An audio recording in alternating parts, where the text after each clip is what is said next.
नमस्कार दोस्तों, आज हम आपको महाराजा विक्रमादित्य की कथा सुनाने जा रहे हैं। भारत में महाराजा विक्रमादित्य ऐसे रहे हैं कि आज भी उनके किए गए काम और उनकी कही बातें कायम हैं। एक शानदार कहानी राजा विक्रमादित्य की इस प्रकार से। उज्जैन नगरी में एक निडर और बहुत ही साहसी युवक रहता था। उस राज्य के राजा के कोई भी संतान न होने के कारण और एक दिन राज्य के राजा के आकस्मिक निधन हो जाने के कारण राजा की गद्दी का कोई भी वारिस नहीं बचा। एक दिन उस युवक को ज्ञात हुआ कि राज्य के राजा के निसंतान मर जाने के कारण राज्य को नए राजा की तलाश है, इसलिए उसने भी पद हेतु अपना नाम प्रस्तावित करने की सोची। बस युवक था तो निडर और साहसी। एक दिन सवेरे सवेरे ही वह राजा के महल में पहुंच गया और राज्य के मंत्रियों को उसने राजा के पद के योग्य होने की बात कह डाली। राज्य के मंत्रियों ने उसकी बात सुनी। उसे बताया कि तुमसे पहले भी कई लोग पद के लिए महल में आए हैं, परंतु किसी श्रापवश उनका निधन राज्याभिषेक की रात में ही हो गया। अगर तुम अपना जीवन सुरक्षित चाहते हो तो ऐसा मत करो। युवक काफी निडर था। उसने बिना किसी भय के यह चुनौती स्वीकार कर ली। राज्य के राजा होने की सभी परीक्षाएं उत्तीर्ण करने के बाद उसे राज्य के लिए योग्य राजा मान लिया गया।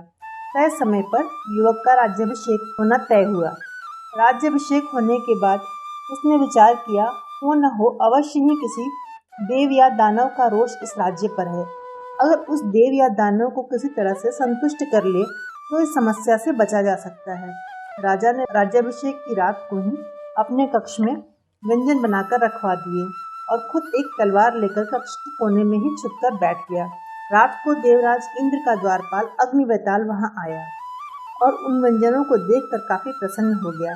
उसने सोचा, क्यों न मैं पहले इन व्यंजनों का लुत्फ उठा लूं, उसके बाद राजा को लेकर चला जाऊंगा।